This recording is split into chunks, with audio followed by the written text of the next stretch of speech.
এবার আসেন দ্বিতীয় পয়েন্টে, পক্ষান্তরে আলামতে মুদারে দূর করার পর পরবর্তী হরফ যদি সাকিন হয়, এটা আমরা একবারে কালার করে দিয়েছি, দেখছেন?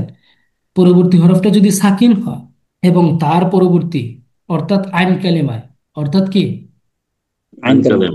আইন কালিমা ফাথা, জবর বা কাসরা জের বিশিষ্ট হয়, অর্থাৎ এই যে আমরা এই যে সিগাটা নিয়ে আমরা যেটা আলোচনা করছিলাম, এই কথাটা একটু লক্ষ্য করেন।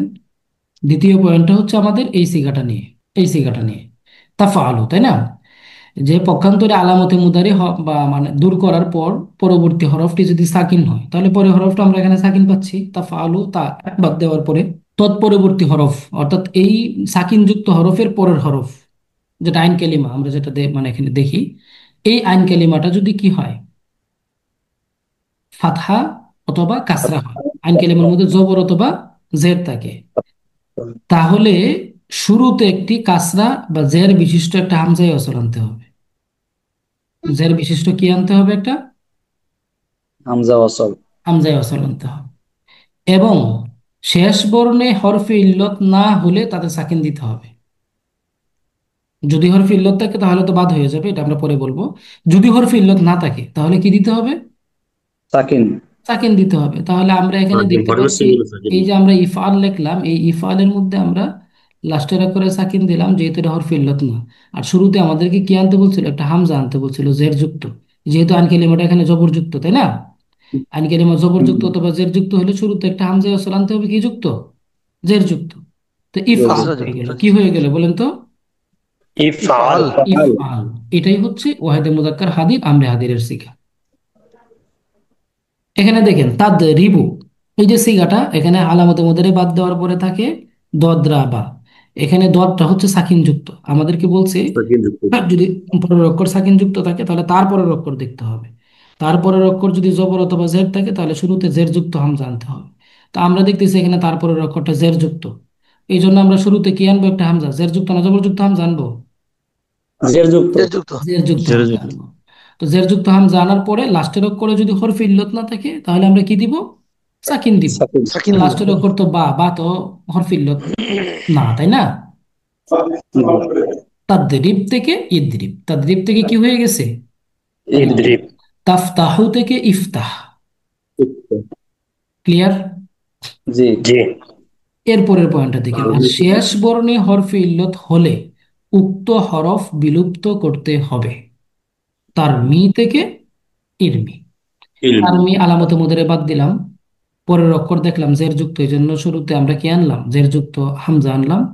এরপরের অক্ষর হরফে ইল্লত, এখানে জজম দেওয়ার আর সুযোগ নাই, এই জন্য আমরা হরফে ইল্লত বাদ দিলাম, ইরমি হয়ে গেছে। ক্লিয়ার? জি ওস্তাদ। তাকসা থেকে ইকসা, তাকসা থেকে আচ্ছা। ইকসা। আশা করি আপনাদের এখানে কোনো স্পষ্টতা থাকার কথা না। ওস্তাদ, ওস্তাদ একটু স্পষ্ট হতে চাচ্ছি হুম। আরেকটু।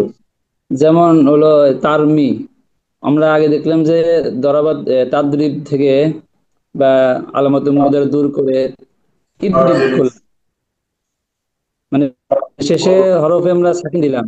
এখানে তারমি থেকে ইরমি, মিম জের হলো, কাসরা হলো আর কি। এটাই তো বললাম যে লাস্টের অক্ষরে হরফে ইল্লত আছে, লাস্টের অক্ষরে কি আছে? কিন্তু মিমের উপর, মিমে তো সাকিন হওয়ার কথা ছিল এরকম আর কি। কেন, এটা কোথাও লেখা আছে? হরফে শেষ এলো। বর্ণে হরফে ইল্লাত হলে উক্ত হরফে হরফ যদি শেষ বর্ণে হরফে সহি হয়, হরফে ইল্লত না হয়, তাহলে ওইটা কি হবে? অন্যরা অডিও গুলো অফ রাখেন না। আল মাহমুদ সাহেব অডিও অফ করেন, আপনার এখানে আওয়াজ হচ্ছে। ইউসুফ সাহেব দেখেন, এখানে বলা হয়েছে যদি লাস্টের বর্ণে হরফে ইল্লত না থাকে, হরফে সহি থাকে, তাহলে সাকিন। জি। আর যদি হরফে ইল্লত থাকে, তার তো সাকিন গ্রহণ করার মতো যোগ্যতা নাই এই জায়গাটার মধ্যে, যার কারণে জি। তাকে বাদ দিতে হবে। এখানে হরফে জি। ইল্লতের বাদ দেওয়ার পরের অক্ষরটা সাকিন হবে, এরকম কোনো কোথাও নিয়ম আপনি পাইছেন বা আমরা বলছি? না, না। তো এই যে তারমি, এখানে সে জজম আগে থেকেই ছিল, নতুন করে জজম অ্যাকসেপ্ট করার মতো তার যোগ্যতা নাই বলে আপনি তাকে বাদ দিলেন। এটাই জজম গ্রহণ করা হয়ে গেছে, এটাই কি জি। জি। গ্রহণ করা হয়ে গেছে, পরের অক্ষরে টাচ করার মতো মানে সুযোগ আপনার নাই। আর শুধু সাকিন অবস্থায় আইন কালিমা দম্মা বা পেশ যুক্ত হলে, দেখেন আমরা এতক্ষণ যেটা আলোচনা করছিলাম যে সাকিন অবস্থায় পরের যে অক্ষর আইন কালিমা যেটা, এটা যদি জবরযুক্ত হয় তাহলে শুরুতে জের যুক্ত হামজা আসবে। কিন্তু আইন কালিমাটা যদি দম্মা যুক্ত হয়, পেশ যুক্ত হয়, তখন কি করতে হবে? শুরুতে দম্মা যুক্ত হামজায় ওয়াসল আনতে হবে। মানে হামজায় ওয়াসলটা আগে জের যুক্ত আসছিল, এখন পেশ যুক্ত হামজায় ওয়াসল আসবে। আর শেষ বর্ণে যদি হরফে ইল্লত না থাকে তাহলে সাকিন করতে হবে। এই কথাটা আমরা বারবারই বলতেছি, হ্যাঁ। হরফে ইল্লত না থাকলে সাকিন করতে হবে।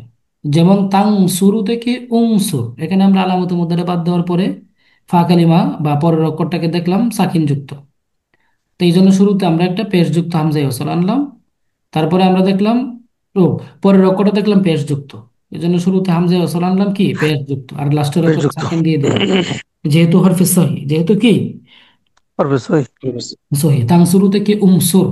তবে শেষ বর্ণে হরফে ইল্লত হলে তা বিলুপ্ত করতে হবে। তা দৌ থেকে উদু, একই কথা। আইন কালিমা পেশ, এই জন্য শুরুতে হামজায় ওয়াসল আসছে পেশ যুক্ত, আর লাস্টের অক্ষরে জজম দেওয়ার কথা ছিল, কিন্তু হরফে ইল্লতের কারণে আমরা জজম এখানে রাখতে পারছি না। আগে একটা জজম ছিল, এই হরফে ইল্লত পড়ে গেছে, উদু হয়ে গেছে। আর মুদারে এর সিগা থেকে নুনে এরাবি বিদরিত হবে। তাদরিবুনা থেকে ইদরিবু, নুনে এরাবি যে কয় জায়গায় আছে, এই সকল জায়গায় নুনে এরাবিটা বাদ যাবে। যেমন তাফআলু, তাফআলানি, হ্যাঁ, তাফআলানি নুনে এরাবি আছে না এখানে তাসনিয়ার মধ্যে? জি জি তাফআলুনা, ওখানে নুনে এরাবি আছে না? নুনে জি। আরবি গুলা বাদ যাবে। নুনে আরবি গুলা বাদ গেলে বাস এই যে আমরা যদি তার বাদ দিয়ে ইফ আইন আনি, আর এখানে ফা নুনে আরবি বাদ, তাহলে ইফ আলা হবে। কি হবে? ইফ আলের জায়গায় ইফআলা। ইফ আলা। ইফআলা। ইফ আলা। এই যে আমরা এত লম্বা একটা আলোচনা করলাম, এই আলোচনাটা একেবারে সিম্পলি আপনি বুঝবেন যখন আপনি তাসরিফে যাবেন। আচ্ছা, এখানে ফেলে মুদারের সিগা দেখেন, তাফআলু 6টা সিগা আছে। আমাদের হাদির, আমরা তো এতক্ষণ হাদির নিয়ে আলোচনা করছি, তাই না?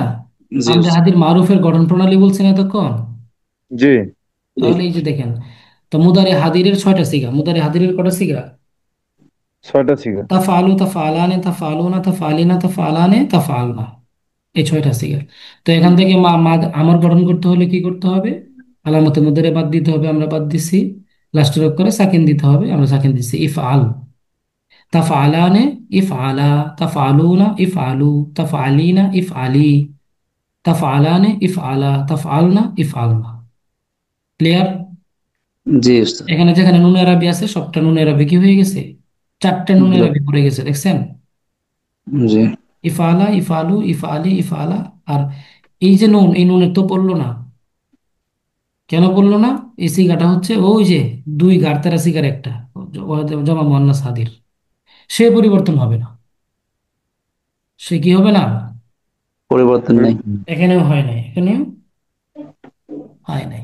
ক্লিয়ার সবার কাছে এই 6টা সিগার গঠন প্রণালী? জি উস্তাদ। জি জি। উস্তাদ। ওস্তাদ একটু বলবো, বলেন।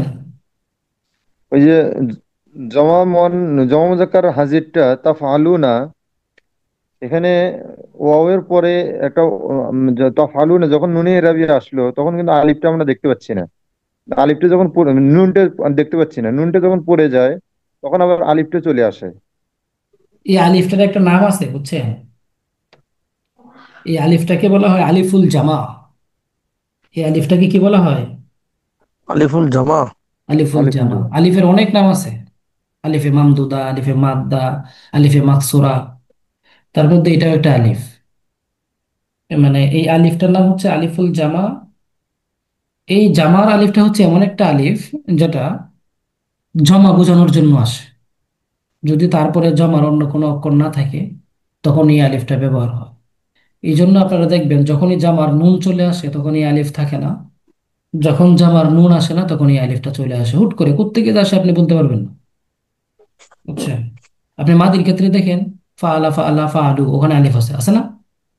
জি। কিন্তু ইয়া ফালু, ইয়া ফালা না, ইয়া ফালু না, নুন চলে আসছে মাঝখানে, ওয়াও আর নুনের মাঝখানে আলিফ থাকে? না। থাকে না। এই জন্য এই আলিফটাকে বলা হয় আলিফুল জামা, যেটা জামা বোঝানোর জন্য আসে। বুঝতে পারছেন ভাই? জি উস্তাদ। জি উস্তাদ, জি জি। তো এই হচ্ছে বিষয়। 6টা, আমরা একটু সবাই 6টা সিগা বলি তো। ইফা, আলিফ আলা। ইফআল, ইফআলা, ইফআলু, ইফআল, ইফআলা, ইফআলি, ইফআলু, ইফআলা, ইফআলি, ইফআলনা। ইফআলা, ইফআলনা। إفعالي إفعال إفعال ইফআল, ইফআলা, إفعال ইফআলি, إفعال إفعال إفعال ইফআলনা। إفعالي إفعال إفعالنا আচ্ছা, তো আমরা যদি এই শব্দ এটাকে যদি আন নাসব দিয়ে তাসরিফ করতে বলি, করতে পারবেন না? জি উস্তাদ। جي বলেন তো। উনসুর, উনসুরা, উনসুরু, উনসুরি, انصروا উনসুরা, উনসুরনা। انصروا النصر ينصر এরপরে আমরা যদি বলি আর দর্ব দিয়ে তাসরিফ করেন, ইদ্রিব الضرب ইদ্রিবা يضرب يضرب يضرب يضرب يضربنا ইদ্রিবনা ইদ্রিব ইদ্রিবা ইদ্রিবু ইদ্রিবি يضرب ইদ্রিব না। তাহলে আমরা মোটামুটি যে কোনো মাসদার দিয়ে ইনশাল্লাহ তাসরিফ করতে পারবো যদি আমরা পাই, সমস্যা হবে না।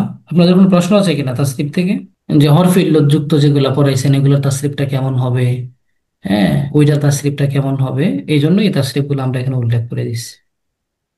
وقايات হ্যাঁ, رمية يلقي আল ওয়াকায়াত ওয়াকায়াকি কি, এই যে আমরা কি পাইলাম, কি থেকে তাসরিফটা কেমন হবে, কি কিয়া কু কি কিয়া কিনা। كيا كو كي كيا كينا يقينا ইয়াকু كي كيا كو كي كيا كي كي كيا كي كي كيا كي ইয়াকু ক কয় না কয় না كي كيا কিনা كو কয় না না কিনা। কিনা قينا قينا উপরের কিটা কিন্তু লম্বা হবে, এটা কিন্তু ইয়াটা আছে বুঝছেন, এটা তো এই ইয়াটা তো হরফ ইল্লত নাই, ইয়াটা তো হচ্ছে মুয়ান্নাস হাদিরের ইয়া। يا إرمو إرمي إرمي يا إرمينا يكسى يكسى يكسى يكسى يكسى يكسى يكسى رمي رمي ilmi ilmi alhamdulillah